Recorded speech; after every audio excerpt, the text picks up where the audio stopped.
Good morning, students. In the previous class, in all previous classes, we have completed one of the chapter, that is plant kingdom. Next, we'll pass on to the another a beautiful chapter, that is animal kingdom. Animal kingdom.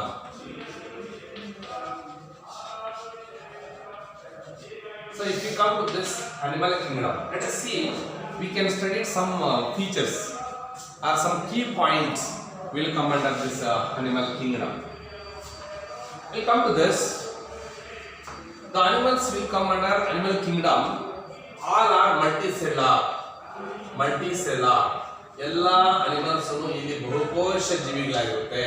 ಮಲ್ಟಿಸೆಲ್ಲರ್, ಯೂಕ್ಯಾರಿಯೋಟಿಕ್, ಎಲ್ಲ animals ಯೂಕ್ಯಾರಿಯೋಟಿಕ್. Okay, and heterotrophic organisms.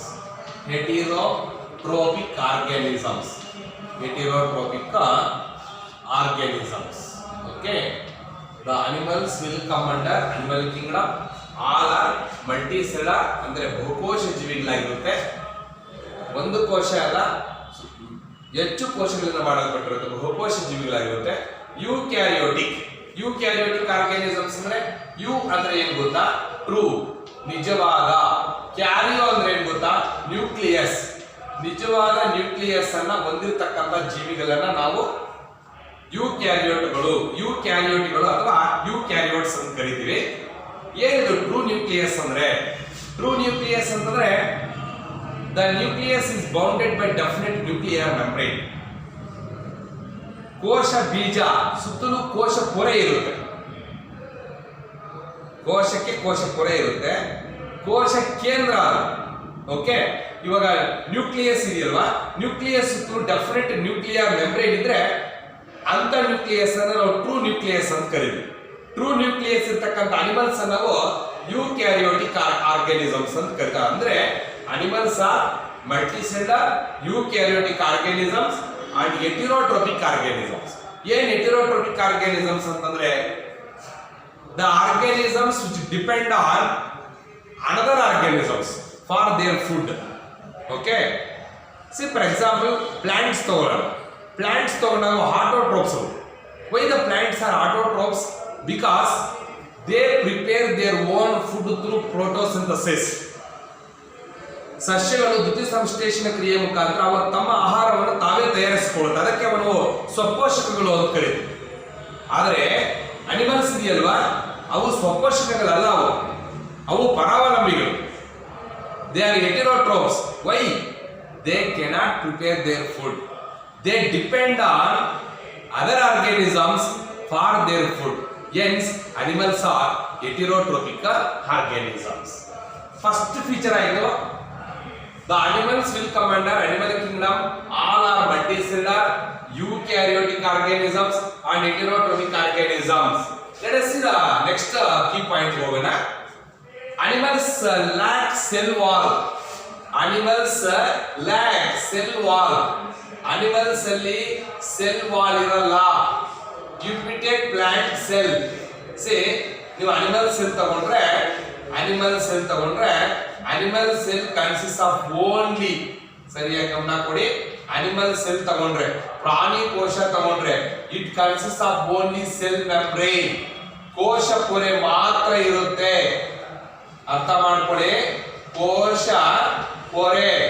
ಕೋಶ ಪೊರೆ ಮಾತ್ರ ಇರುತ್ತೆ ಯಾವುದರಲ್ಲಿ, animal cell ಅಲ್ಲಿ. ಅದೇ plant cell ತಗೊಂಡ್ರೆ ನೀವು, if you take the plant cell ತಗೊಂಡ್ರೆ the plant cell consists of both cell membrane and as well as cell wall. This is the plant cell. Plant cell ಅಲ್ಲಿ cell membrane ಇದೆ, ಮತ್ತೆ cell wall ಕೂಡ ಇದೆ. ಏನು cell wall ಅಂದ್ರೆ ಕೋಶ ಭಿತ್ತಿ ಅಂತ ಕರಿತೀವಿ. ಕೋಶ ಭಿತ್ತಿ. ಓಕೆ, ಕೋಶ ಪೊರೆ ಮತ್ತೆ ಕೋಶ ಭಿತ್ತಿ ಎರಡು ಇರುತ್ತೆ. ಯಾವುದರಲ್ಲಿ? ಪ್ಲಾಂಟ್ ಸೆಲ್ ಅಲ್ಲಿ. ಅನಿಮಲ್ ಸೆಲ್ ತಗೊಂಡಾಗ ಬರೀ ಕೋಶ ಪೊರೆ ಮಾತ್ರ ಇರುತ್ತೆ. ಅಂದ್ರೆ animals have or animals lack cell wall.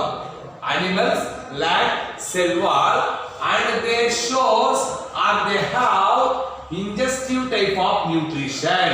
Ingestive type of nutrition. ಯಾವುದು animals have ingestive type of nutrition, not autotrophic type of nutrition.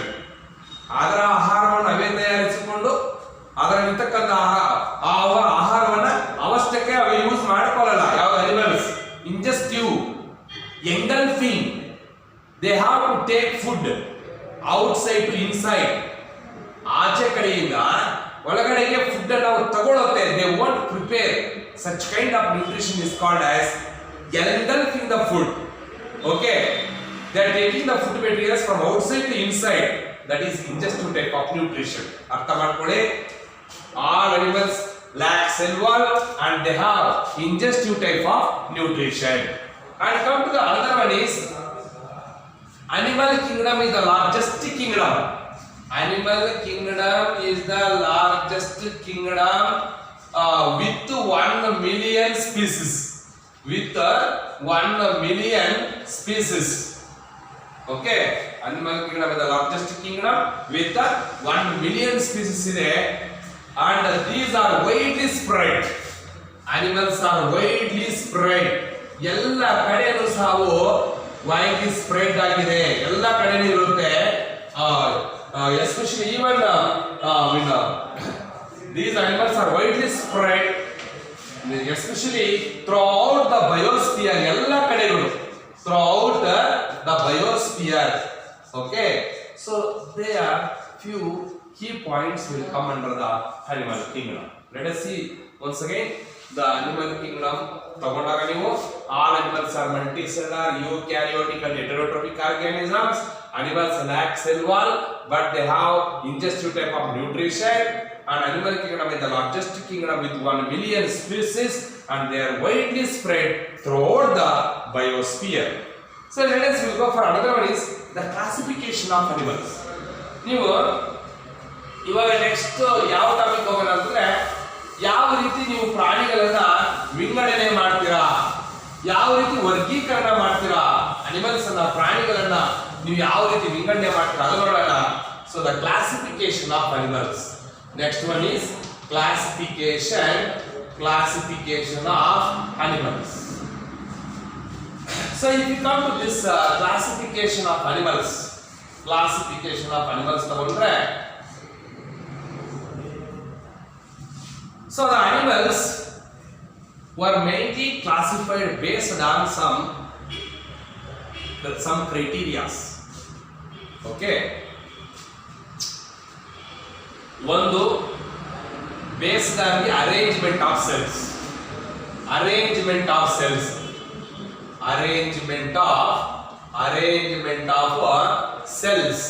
ಇದರಲ್ಲಿ ಬೇಕಾದ್ರೆ ಲೆವೆಲ್ಸ್ ಆಫ್ ಬಾಡಿ ಆರ್ಗನೈಸೇಷನ್ ತಗೋಬಹುದು. based on the levels of body organization. Based on the levels of body organization. See here, animals are classified based on some very important key points or criteria. Under that, what are the key points or criteria will come for the classification of animals? First one ತಗೊಳ್ಳೋಣ, arrangement of cells or the levels of body organization. Come to the second criteria, based on their body symmetry. Based on their body symmetry. ಎರಡನೇದು. ಮೂರನೇ ತಗೊಳ್ಳೋಣ, based on the nature of coelom. Based on the nature of coelom. Next fourth one ತಗೊಳ್ಳೋಣ, based on the patterns. Based on their patterns of what we can take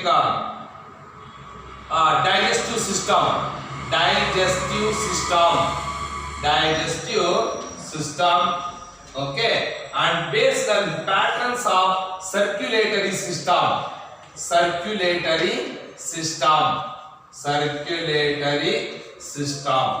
And based on the nature of reproductive system.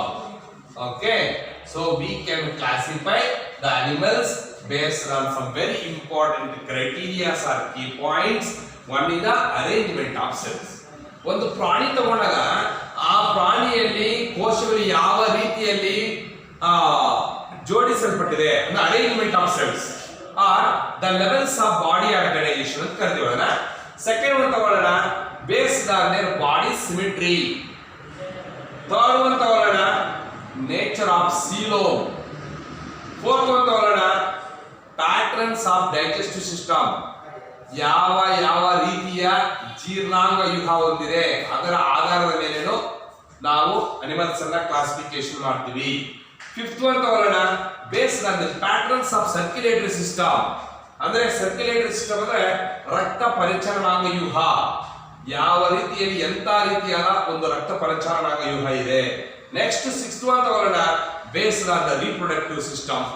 ಪ್ರಾಣಿಗಳಲ್ಲಿ ಎಂತಹ ಒಂದು ಸಂತಾನೋತ್ಪತ್ತಿ ವಿಧಾನಗಳಿದೆ. So based on all these we can classify the animals. Let us see the first one. We will go for the arrangement of cells or the levels of body organization. So we will come to this. What is the arrangement of cells or the levels of body organization? The first one, general ತಗೊಂಡ್ರೆ ನಾವು all animals are multicellular organisms. Okay, generally all animals are multicellular organisms, but the arrangement of cells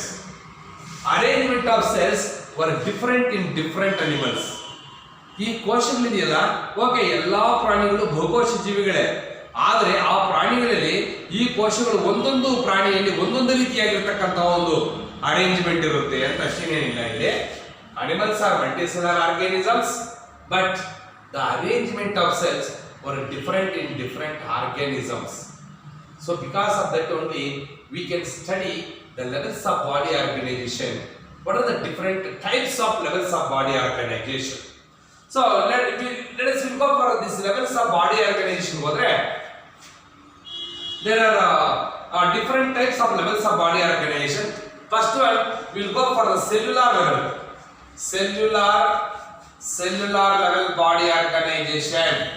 Cellular level body organization.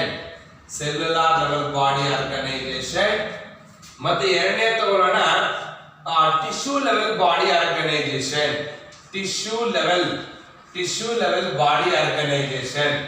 ಅದೇ ರೀತಿಯಾಗಿ we can go for the third one ತಗೊಳ್ಳೋಣ, that is organ level body organisation. Organ level body organisation. Fourth one ತಗೊಳ್ಳೋಣ, organ system level body organisation. Organ system level body organisation. So these are the different levels of body organization. Okay, what are the different levels of body organization? One cellular level body organization, second one tissue level body organization, third one organ level body organization, fourth one organ system level body organization. Let us will come to the first one. ಹೋಗೋಣ, ಯಾವುದು? cellular level body organization. Here the cells, okay, the cells that forms loose aggregates. Okay, ಇಲ್ಲೆಲ್ಲ ಏನಾಗಿರ್ತದೆ, ಎಲ್ಲಾ ಕೋಶಗಳು ಒಟ್ಟಾಗಿ ಸೇರ್ಕೊಂಡು ಅಂದ್ರ loose cell aggregates ತರ ಆಗಿರುತ್ತೆ. Under the cellular level body organisation, the cells, okay, that forms on loose aggregates,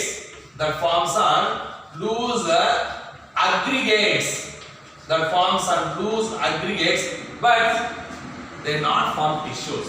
ಆದರೆ ಅವು ಟಿಶ್ಯೂಸ್ ಅಲ್ಲ, ಅವು but not form tissues. ಸರಿಯಾಗಿ ಅರ್ಥ ಮಾಡ್ಕೊಳ್ಳಿ. ಇಲ್ಲೇನು ಅಂತ ಒಂದು ಕ್ಲಿಷ್ಟಕರವಾಗಿರ್ತಕ್ಕಂಥ ಒಂದು ಕಾನ್ಸೆಪ್ಟ್ ಅಲ್ಲ ಇದು. ಸೆಲ್ಯುಲಾರ್ ಲೆವೆಲ್ ಬಾಡಿ ಆರ್ಗನೈಸೇಷನ್ ತಗೊಂಡಾಗ ನಾವು the cells, many cells are the cells that forms a loose cell aggregate. Many cells that forms a loose cell aggregates. ಎಲ್ಲಾ ಸೆಲ್ಸ್ ಸೇರ್ಕೊಂಡು ಒಂದ್ರೆ ಲೂಸ್ ಆಗಿ ಅರೇಂಜ್ಮೆಂಟ್ ಆಗಿರುತ್ತೆ ಅಂತ, ಗುಂಪಾಗಿ. Okay, in this type many cells that forms a loose cell aggregates, but they do not form tissues. Tissue formation ಆಗಿರಲಿಲ್ಲ. Example ತಗೊಂಡ್ರೆ ಇದಕ್ಕೆ ನೀವು ಬೆಸ್ಟ್ ಎಕ್ಸಾಂಪಲ್ ತಗೊಂಡ್ರೆ like you can take porifera, phylum porifera. Phylum porifera ನೋಡಬಹುದು. Cellular body organisation ಯಾವ್ದ್ರಲ್ಲಿ ನೋಡಬಹುದು, ಯಾವ phylum ಅಲ್ಲಿ ನೋಡಬಹುದು, ಫೈಲಮ್ ಪೋರಿಪೆರಾ. ಸ್ಪಾಂಜಸ್ ಅಂತ ಏನ್ ಓದಿದ್ದೀರಾ ನೀವು, ಓಕೆ, ಆ ಸ್ಪಾಂಜಸ್ ಬರೋದು ಫೈಲಮ್ ಪೋರಿಪೆರಾ ಕೆಳಗಡೆ. ಸೊ ಪೋರಿಪೆರಾದಲ್ಲಿ ಎಂತ ಬಾಡಿ ಆರ್ಗನೈಸೇಷನ್ ಇರೋದು, cellular level body organisation. Let us go for the tissue level body organisation. Tissue ತಗೊಂಡಾಗ ನೀವು many cells are the groups of cells are organized into tissue. Okay, a group of cells are many cells. Group of cells are many cells. Many cells are organized. Many cells are organized into tissues. Tissue which perform the same function. Tissues which perform a same function. ಇದಕ್ಕೆ ನೀವು example ತಗೋಬೇಕು ಅಂತಂದ್ರೆ epidermis. ಒಂದು example ತಗೊಳ್ಳಿ, epidermis. Or you can take one more example, gastrodermis. Gastrodermis. Gastrodermis in case of ಯಾವುದರಲ್ಲಿ ಅಂದ್ರೆ phylum coelenterata, coelenteron ಅಂದ್ರೆ cavity. Okay, example is coelenterates. Phylum ಸೆಲೆಂಟ್ರೇಟಾದಲ್ಲಿ ನೋಡಬಹುದು ನೀವು, ಫೈಲಮ್ ಸೆಲೆಂಟರೇಟಾ. ಅರ್ಥ ಆಯ್ತಲ್ಲ? ಟಿಶ್ಯೂ ಲೆವೆಲ್ ಅಂದ್ರೆ ಏನು, many cells are organised into tissues to perform same function. Okay, example is epidermis, gastrodermis in coelenterates. Let us go for the organ level body organization. What do you mean by this organ level body organization? Many tissues. Okay, a group of tissues or many tissues were grouped together and forms an organ.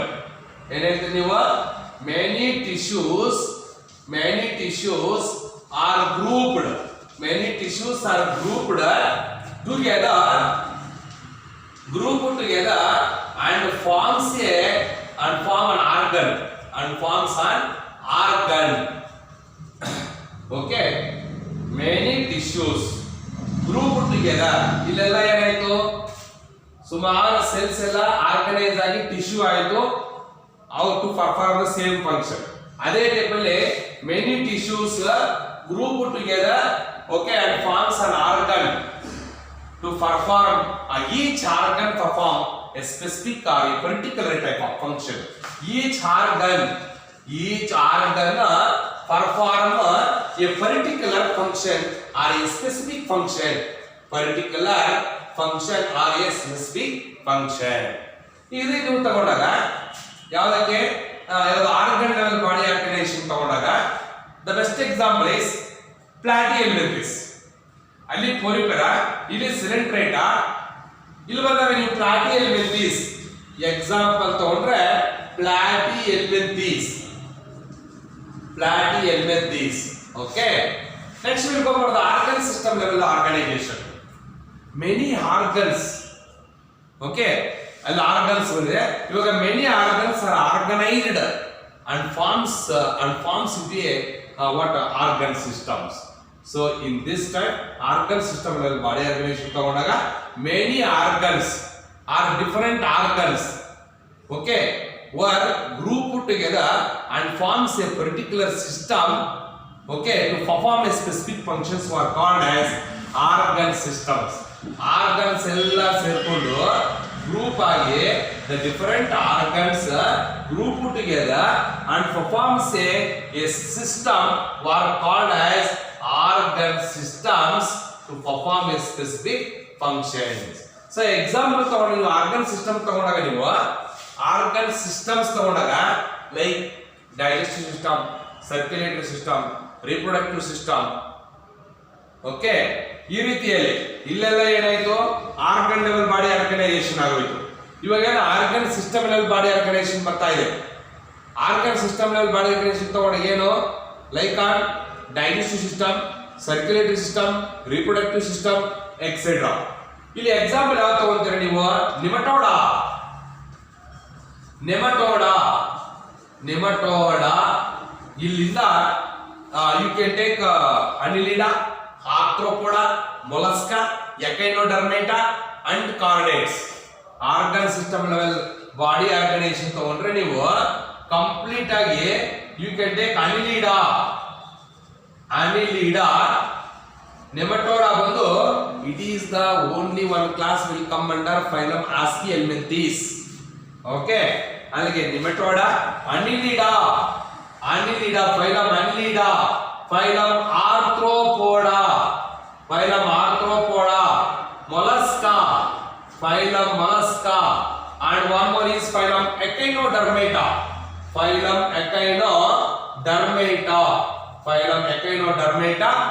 and even chordates also, chordata.